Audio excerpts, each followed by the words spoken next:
네, 안녕하세요. 한국기업문화 2의 네 번째 마지막 수업인 컴스킬에 대해서 설명드리겠습니다. 커뮤니케이션 스킬은 굉장히 중요한데요.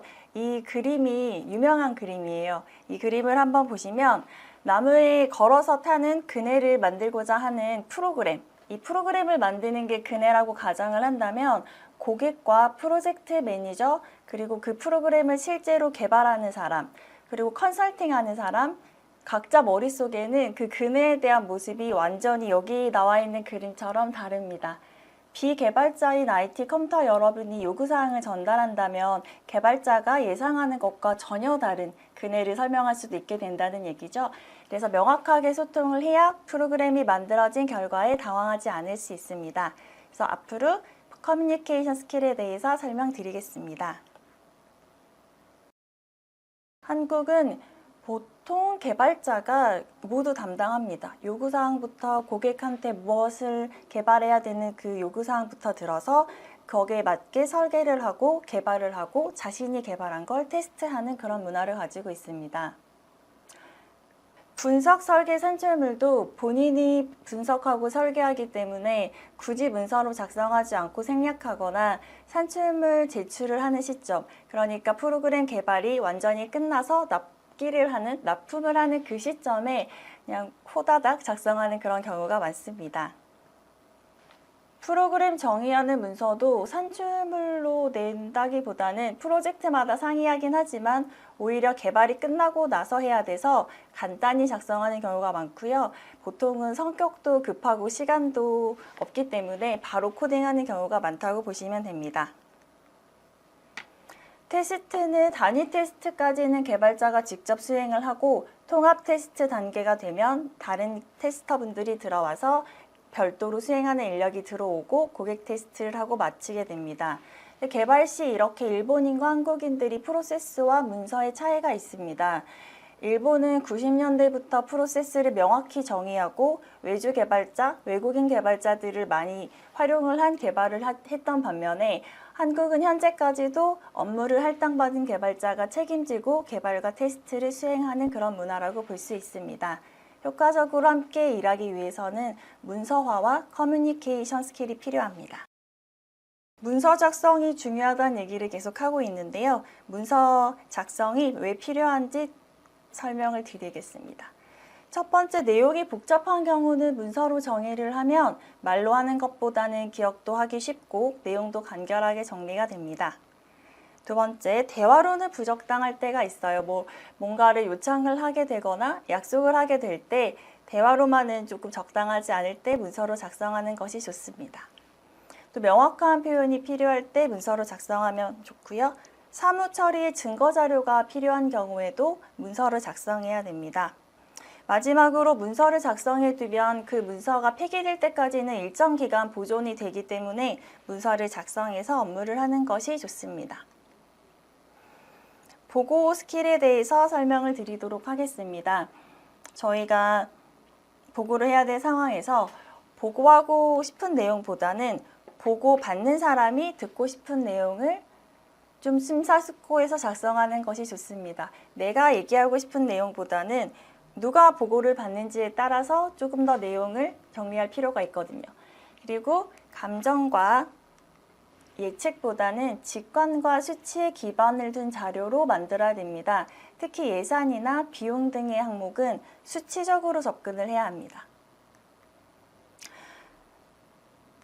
장황한 배경 설명보다는 핵심적인 결론을 먼저 언급한 후에 설명하는 것이 좋습니다.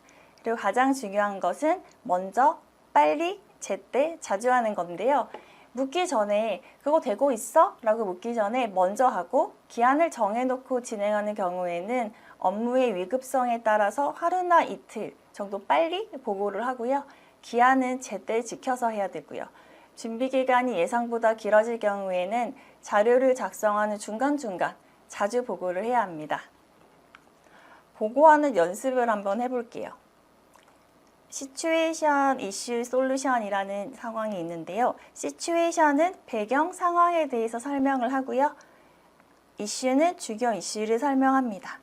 그리고 솔루션, 내가 생각하는 솔루션을 제시하는 방식으로 상대에 맞춰서 구두를 보고하는 연습을 한번 해보겠습니다.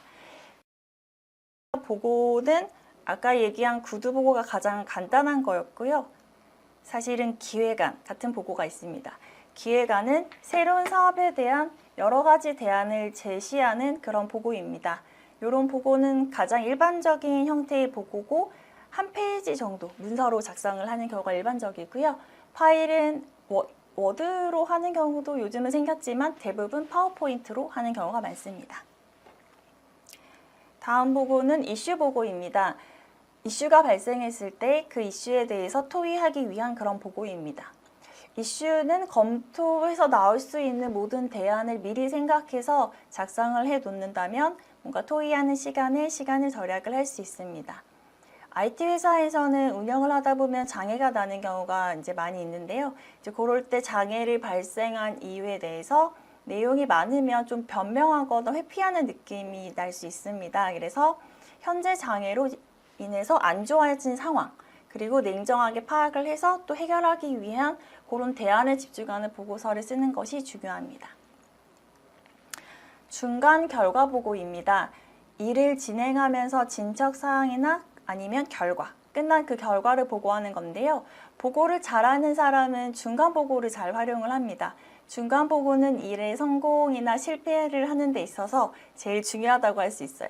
왜냐하면 중간 보고를 하면서 다양한 이해관계자들의 의견을 반영해서 좋은 기획을 할 수도 있고요. 또 의사결정권자를 안심시켜서 일에 좀 자율성을 확보할 수도 있기 때문입니다. 마지막으로 회의록입니다. 회의록은 회의한 결과를 정리한 문서입니다.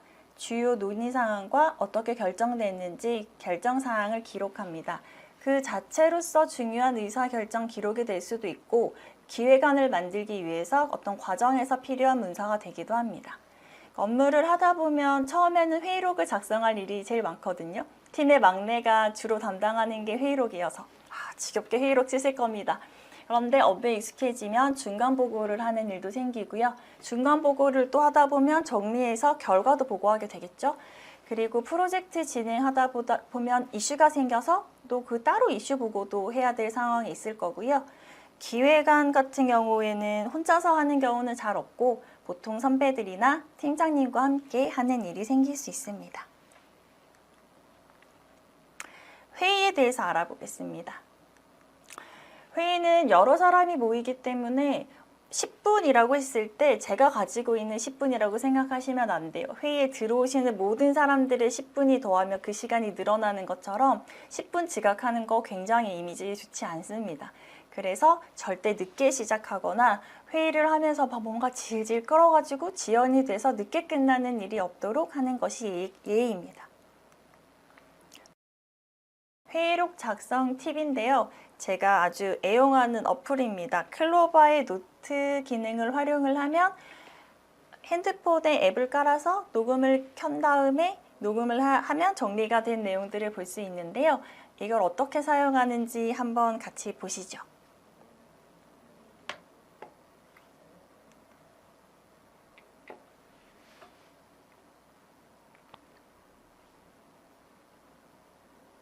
녹음한 내용을 이렇게 텍스트로 자동 변환을 해줍니다. 그래서 말한 사람들 화자별로 분리가 된 내용들이 나오고요. 긴 내용들은 AI가 요약도 해줍니다. 이 내용이 있으면 회의록을 작성하기 굉장히 좋겠죠? 꼭 한번 활용해 보시길 바랍니다. 다음으로 중요한 문서인 이메일 작성하는 방법에 대해서 한번 알아보겠습니다. 이메일은 구두로 보고하거나 회의할 때보다는 더 격식 있는 표현으로 사용을 해서 작성을 합니다. 네이버 맞춤법 검사기를 사용하면 맞춤법을 완벽하게 사용할 수 있는데요. 네이버라는 포털에 들어가서 맞춤법 검사기를 검색을 하면 이런 화면이 나옵니다. 그래서 왼쪽에 원문이라고 쓰여 있는 곳에 자신이 작성한 메일을 붙여넣기를 하는 거예요. 붙여넣기를 해서 아래에 있는 검사하기 버튼을 누르면 교정 결과가 나옵니다. 오른쪽처럼 틀린 내용들도 아예 맞춤법이 틀린 거는 하늘색으로 바꿔서 나왔고, 띄어쓰기 같은 경우는 한국이 또 틀리는 경우가 많거든요. 굉장히 어렵죠. 그래서 그런 띄어쓰기들도 다 교정이 되어서 나오기 때문에 이메일을 작성한 다음에 한번 교정 결과를 받아보고 도움을 받는 것이 좋습니다. 또 요즘은 챗 GPT를 사용하지 않으면 손해가 많죠. 그래서 챗 GPT에 들어가서 그냥 그렇게 물어보시면 됩니다. 고객한테 회의 안내하는 메일을 작성해줘 라고 얘기를 하면 챗 GPT가 바로 물론입니다. 회의 안내 작성하는 메일 방법을 알려드리겠습니다 라고 하면서 메일 예문을 바로 보여줍니다. 그래서 상황을 자세히 설명을 하고 메일 작성을 요청을 하면 자연스러운 업무 메일을 예시를 작성해 주기 때문에 그런 표현을 따다가 제가 활용을 하면 아주 자연스럽고 잘 작성된 이메일을 보낼 수 있습니다. 마지막으로 메신저입니다. 메신저는 메일보다 가볍고 빠르게 소통할 때 쓰이는 커뮤니케이션 수단인데요. 이 메신저도 사용할 때 주의가 필요해서 몇 가지 안내를 드리겠습니다. 업무 얘기만 100% 할 수는 없지만 개인적인 이야기나 사담은 볼 가능성을 생각해서 관리자가 볼 수도 있다고 생각해서 최대한 가려서 하는 것을 추천합니다. 아무리 직원들이 메신저를 보지 않았으면 좋겠다라고 생각을 해도 또 아예 못 보게 할 수는 없으니까요. 그래서 이런 내용들로 메신저까지 커뮤니케이션 스킬 말씀드렸고요. 이상으로 강의를 마치도록 하겠습니다. IT 컴퓨터 여러분들이 한국에서 회사 생활하는데 도움이 되었으면 합니다. 끝까지 열심히 내용을 들었다면 잘 해낼 거라고 믿습니다. 늘 응원하고 있겠습니다. 감사합니다.